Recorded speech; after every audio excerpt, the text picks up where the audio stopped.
مرحبا بكم في ايزي كويزين. اليوم وصفتنا ان شاء الله باش تكون دجاجة محشية. كيما عندنا الدجاجة نظفناها بالملح والخل والقارص. هذه الدجاجة باش نحشيوها بالروز، زبيب، عندنا شوية زبيب ومشماش شايح قصيناه هكايا. زبيب ملون فيه الأسود وفيه العادي، وعندنا لحم مفروم 200 جرام لحم مفروم وكعب بصل مقصوصة. هذوما للحشو. نحطو فيه علبة طايبة ولوز باش نحمصو. هذايا مفسخ لكن باش نحمصو. نبداو بسم الله. هذايا كوب روز باش ننقعوه، روز بسمتية. هنا موجود عندنا الرز البسمتي. ننقعوه نخليوه يرتاح ربع ساعة نص ساعة، ربع ساعة يتنقع هكايا، ومن بعد نغسلوه مليح. نذوب الزبدة وشوية الزيت ونحطو اللوز متاعنا. 100 جرام لوز أبيض نحمصوه باش نزينو بيه الروز ونحشيو بيه الدجاجة. شوية بالزينة وشوية هذايا اللوز متاعنا تحمص. نمرّاو هذا اللوز متاعنا من بعد باش نزينو بيه ونحشيو بيه الدجاجة. لحم مفروم متاعنا مغرفة زيت زيتون.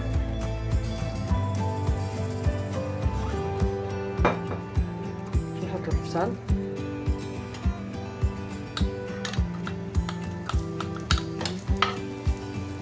بصلة مقصوصة صغيرة،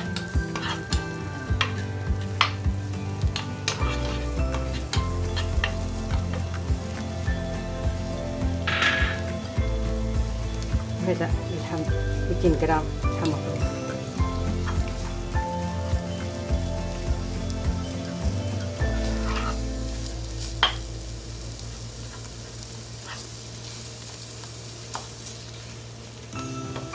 خليهم يتقلبوا شوية وبعد نحطو الفحم.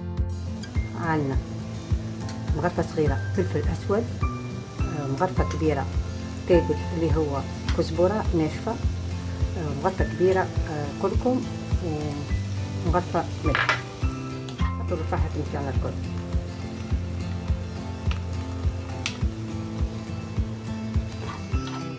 توا هذايا جاهز. الرز متاعنا نحطو 2 مغارف زيت هكا.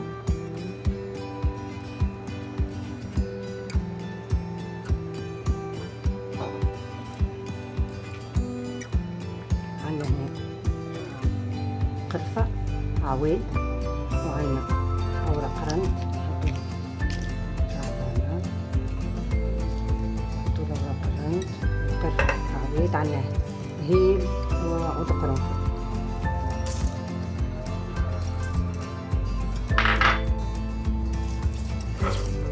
نحمصو شوية.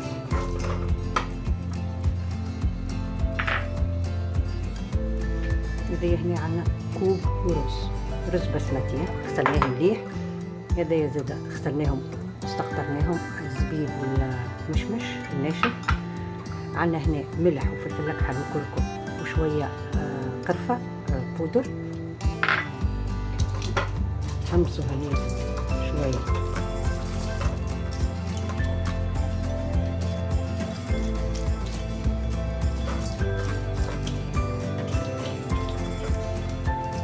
حميد الزيت نحطو الرز اللي نقعناه 4 دقائق وتوا باش وبعد غسلناه. هذا الرز نتاعنا نقلبو شويه ونصبو عليه. الرز البسمتي كوب رز عليه 2 كوب ماء.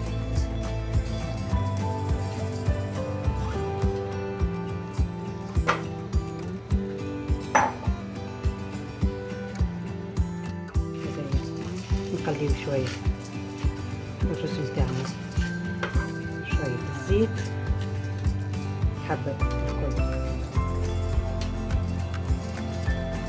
قطعة الزيت،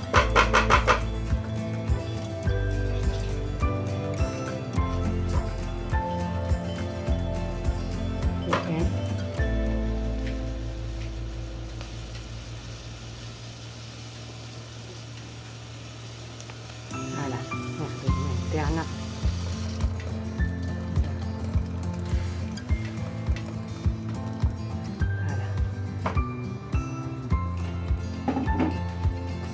باش نعملو احنا الدجاجة 3/4 الاستواء، والباقي نسويه نحط طاولة الفحم بتاعنا بالكركم والقرفة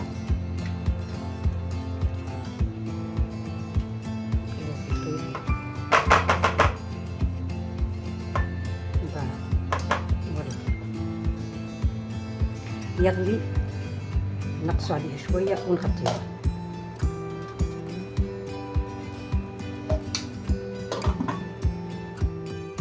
الرز بتاعنا اها، الرز قريب يطيب، نحط الزبيب والمشمش ونخليه شوية للديكور.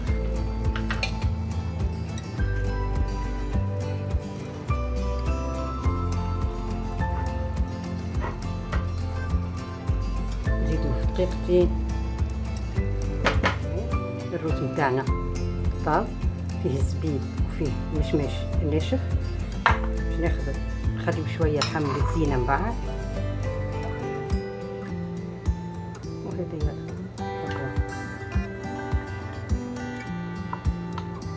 هذا شويه للزينه.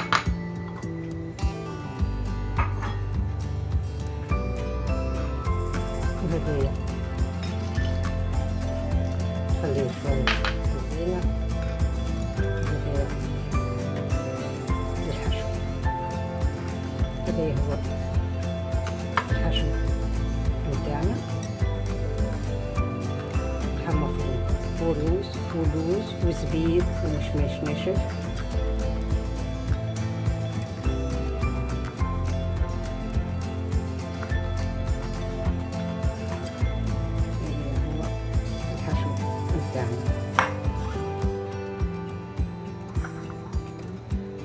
كما راهو هذا هو حاضر.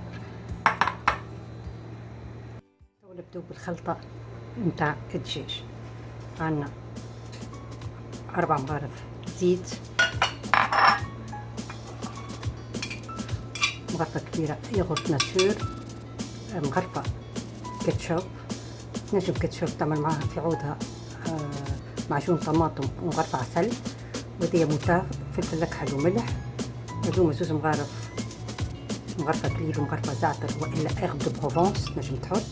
عندك هنا البابريكا، الكركم، مغرفة صغيرة زنجبيل، مغرفة صغيرة ثوم بودرة، وهذيا 4 ولا 5 سنون ثوم طازجين، كلهم نحاول نحطهم لهنا. وهذيا باش نفوحوا بها الدجاجة نتاعنا. أكثرية هي ليزات دو بروفونس اللي هما كليل الزعتر. احنا عندنا الكليل الزعتر التونسي.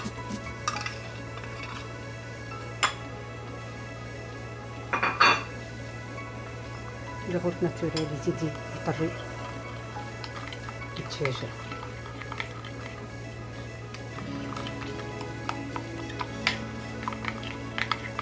هذه الخلطة اللي نشم ندهنو بها الدجاجة نتاعنا باش نخليوها من بعد تطلع. أو ندهنو نبداو الخلطة اللي عملناها بكري نتاع الروز واللوز واللحم. هذه العظمة نحطوها في الدجاجة، وهذوما الكروطون اللي باش نسكرو بها الماء. نبداو ناخذ شوية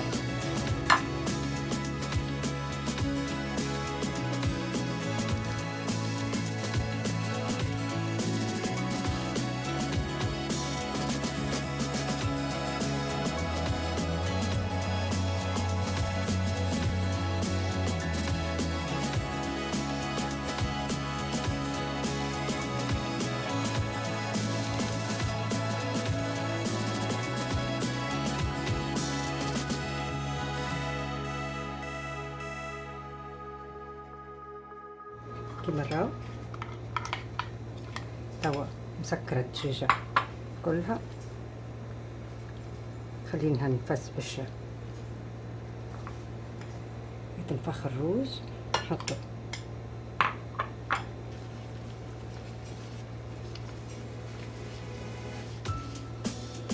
نحطوها كلها.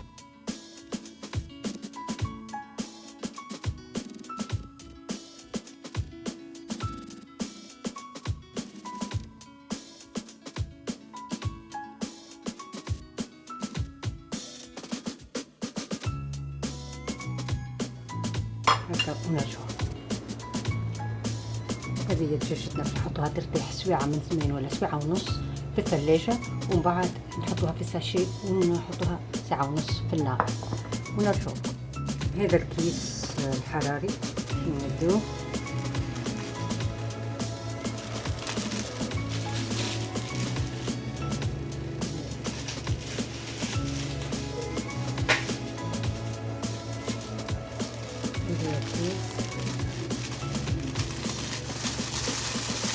مكتوب في الواحد نتاعو نحطو مغطى وسط دقيق.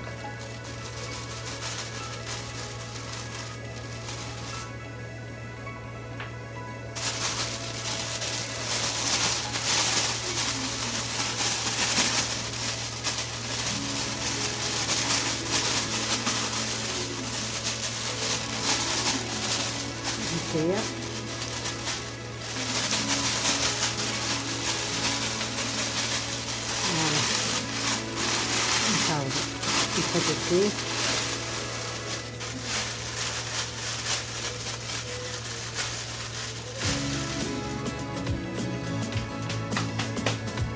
هذه الدجاجة نتاعنا نحاول نحطوها.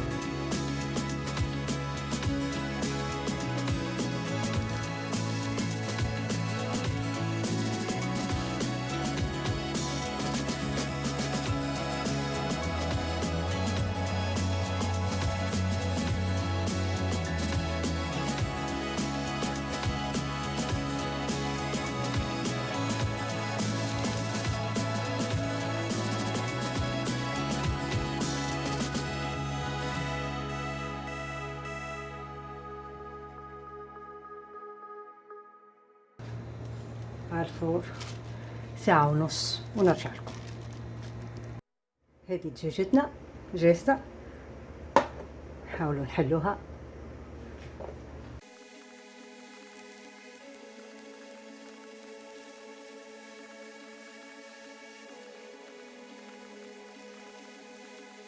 هذه زبدة حضرناها بالكليل والزعتر، نحطوها فوق المصلي أو المشاوي، تعطي لمعة ونكهة. إذا حبيتوا وصفة الزبدة قولوا لي في التعليقات.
شاء الله عجبتكم الوصفة.